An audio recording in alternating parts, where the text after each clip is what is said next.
I got my degree of Doctor of Medicine at the University of London in 1878. I then went into Netley for a course for surgeons in the army. After that, I was sent to the 5th Northumberland Fusiliers as assistant surgeon. I then went to join the Second Afghan War and did my new duties there. This campaign brought honor and promotion to many, but to me it had nothing but misfortune. I served at the fatal Battle of Maiwand. It was here that I got a Giselle bullet in the shoulder. It shattered the bone and grazed the subclavian artery. I would have fallen into enemy hands had it not been for the courage of my orderly, Murray, who threw me on a pack horse which brought me safely back into British lines. I went to a hospital at Peshawar.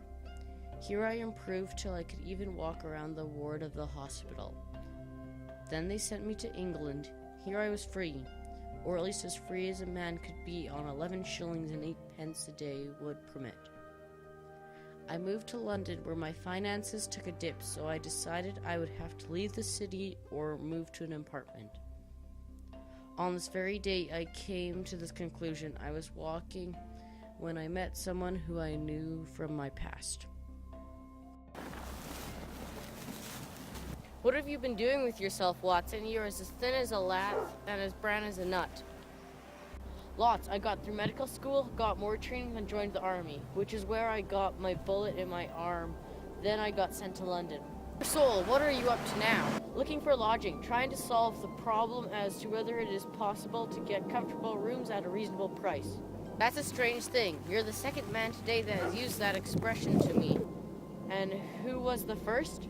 The fellow who was working at the chemical laboratory up at the hospital. He was bemoaning himself this morning because he could not get someone to go halves with him in some nice rooms which were too much for his needs. By Jove, if he really wants someone to share a room and the expense, I'm the very man for him. I should like preferring to have a roommate to being alone. You don't know Sherlock Holmes yet. Perhaps you would not care for him as a roommate. Why? Is there anything against him? Oh, I didn't say there was anything against him. He is a little queer in his ideas and enthusiastic in some branch of science. As far as I know, he's a decent enough fellow. A medical student, I suppose? No, I have no idea what he intends to go in for. I believe he is well up in anatomy and he is a first-class chemist. But as far as I know, he has never taken a systematic medical classes. His studies are very desultory and eccentric, but has amassed a lot of out-of-the-way knowledge which would astonish his professors. Did you never ask him what he was going in for? He's not a man that is easy to draw out, though he can be communicative when he feels like it. I should like to meet him. If I am to lodge with anyone, I should prefer a man with stoicism and quiet habits. I am not strong enough yet to stand much noise and excitement. I've had enough of both in Afghanistan to last me for the remainder of my natural existence. How could I meet this friend of yours? He is sure to be in his laboratory. He either avoids the place for weeks or else he works there from morning till night. If you like, we could drive around together after lunch.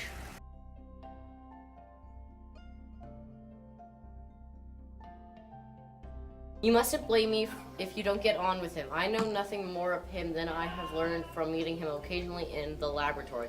You proposed this arrangement, so you must not hold me responsible. If we don't get on, it will be easy to part company. It seems to me, Stanford, that you have some reason for washing your hands of the matter. Is it this fellow's temper so formidable? Or what is it? Don't be melly-mouthed about it. It's not easy to express the inexpressible. Holmes is a little too scientific for my taste. It approaches a cold-bloodlessness. I could imagine him giving a friend a little pinch of the latest vegetable alloy cord, not out of male violence, you understand, but out of the spirit of inquiry in order to have an accurate idea of the effects. To do him justice, I think he would take it himself with the same readiness. He appears to have a passion for definite and exact knowledge. Very right, too. Yes, but it may be pushed to the excess. When it comes to beating the subjects in discreting rooms with a stick, it is certainly taking a bizarre shape. Beating the subjects? Yes, to verify how far bruising may be produced after death. I saw him at it once with my own eyes.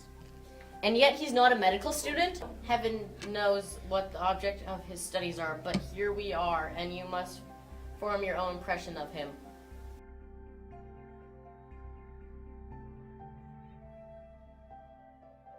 Dr. Watson, Mr. Sherlock Holmes. Dr. Watson, how are you? You've been in Afghanistan, so I perceive? How on earth did you know that? Never mind that now. Did you come here on business, or did you just come to disturb me? We came here on business. Dr. Watson.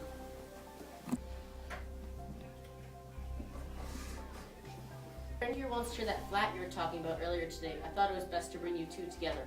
See, what are my other shortcomings? I get in the dumps at times and don't open my mouth for days on end. You mustn't think I'm slunky when I do that. Just let me be alone and soon I'll be right.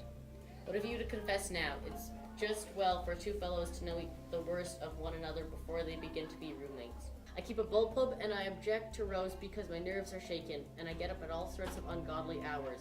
I'm extremely lazy.